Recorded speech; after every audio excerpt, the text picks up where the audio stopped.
crisis of meaning, a problem of existential ennui, people trying to find their identity and being dissatisfied with what they have.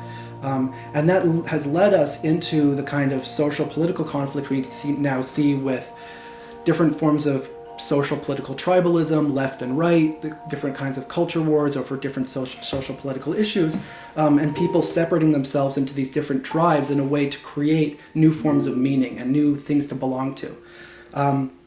As I said before, on the one side, that's a very positive thing because people are looking for meaning. On the other side, when it causes them to select themselves into a group and into a tribe that then exhibits hatred towards other people, then that can be a very negative thing.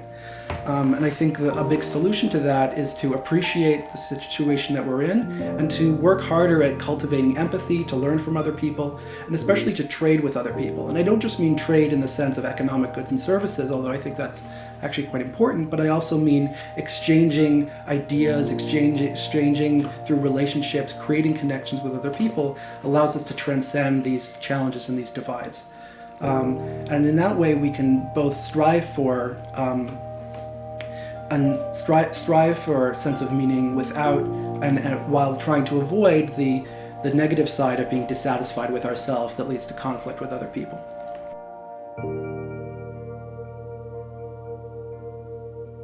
The constant cycle of violence and war that afflict humankind and has afflicted humankind through the ages and up until today. I'm speaking today in a context of the largest mass refugee exodus that we've ever seen in the context of what's going on in the Ukraine right now.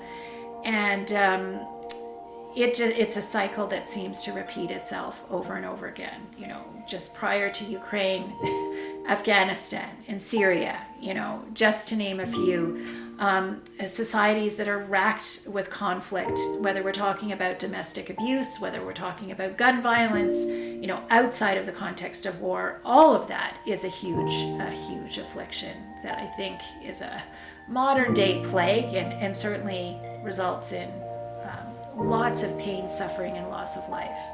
I think it's very hard in 2022 to not have the climate crisis in our, top 3 or top 5, frankly, of afflictions.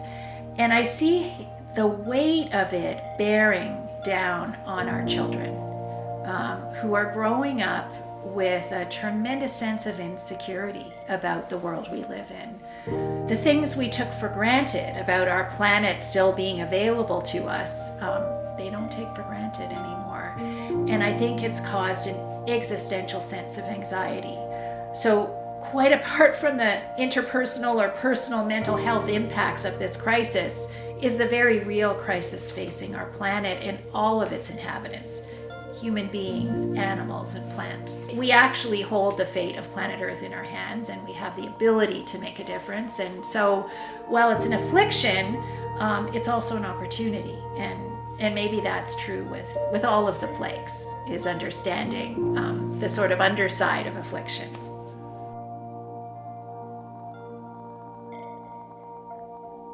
One of the major plagues of modern life, particularly in developed countries or in more economically advanced countries, is this kind of existential problem.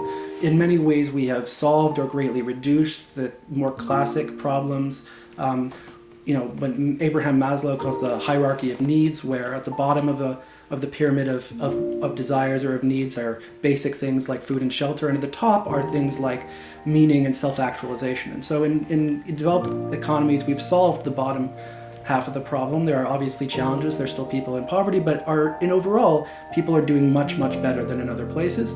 But we haven't solved the meaning problem. There's a really good quote from Jonathan Sachs, which I like quite a lot, which is that it's through it's through exchange that difference becomes a blessing and not a curse, right?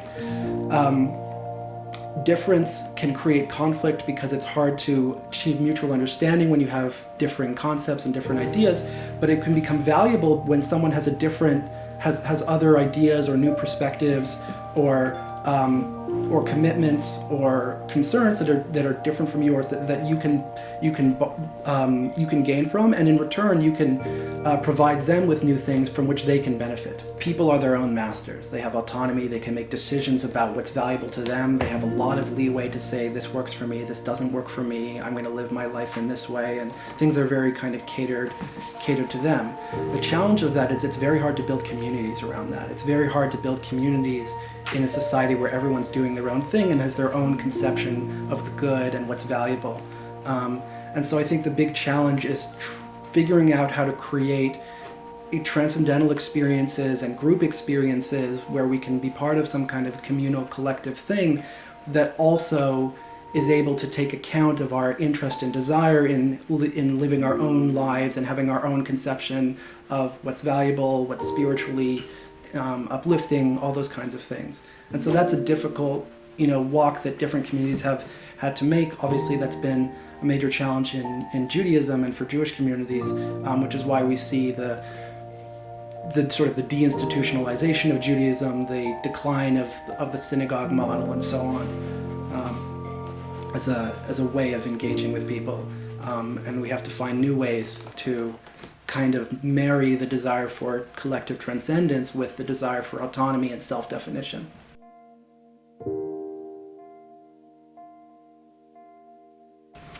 Poverty, because it's like a whole global thing and it's been going on, and I don't know like how long it's going to keep going on for, but everybody kind of knows that it's like a thing that needs to be dealt with. And I think poverty is one of those things where it's like everybody knows that it's there and in place, but people kind of just think that it'll go away on its own. Well, some people, because there is like fundraisers and stuff and things that people are doing to like change that, but I think it's one of the most biggest problems of the world. Everyone has been affected by COVID in the past few years, and people are like now seeing, how more like, what's the word? Like how urgent it needs to be, and how you need to take really severe precautions right now, because that's like a really big change for people, because like 3 years ago you weren't wearing a mask everywhere that you went, and it's like a big change for people. So I think that that's definitely one of the plagues. And another thing is honestly like technology and social media, because it's still so new and there's so much that we don't know about, and just every day you're seeing how much more people are getting involved and how it's being incorporated into like school and advertising and getting like the economy, and you can see that like technology is really getting incorporated into your day-to-day lives. And so I think that that's a really big thing. I got a lot of people saying to me, oh, you're so lucky you have this opportunity. And while that's very, very true, I also felt like, well, I also created this opportunity. I had to leave behind my family. I had to leave behind this amazing job with great teammates and an amazing boss as well. I had to make this big leap. I know it's hard. The unknown is really, really hard. I think that's one of the hardest things we deal with as human beings, not knowing our future.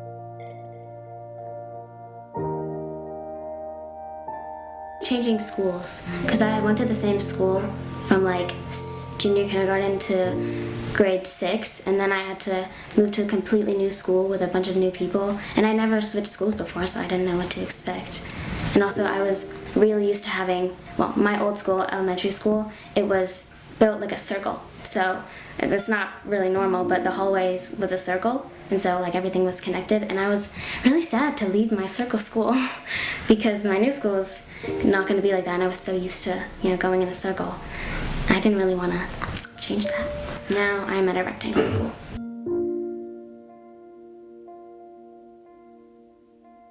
I had never been to like sleepaway camp, and I had also never been on a canoe trip without my mom. So we went with our 2 friends for a week, and we actually really liked it, and I was super nervous, and I'm actually nervous every year that I go to camp now, but it's always really fun coming out of it. And like basically when I made the decision that I was going to go there, I was just like, there's not much that's bad that could come out of this, so I mean, like, it's like worth a shot,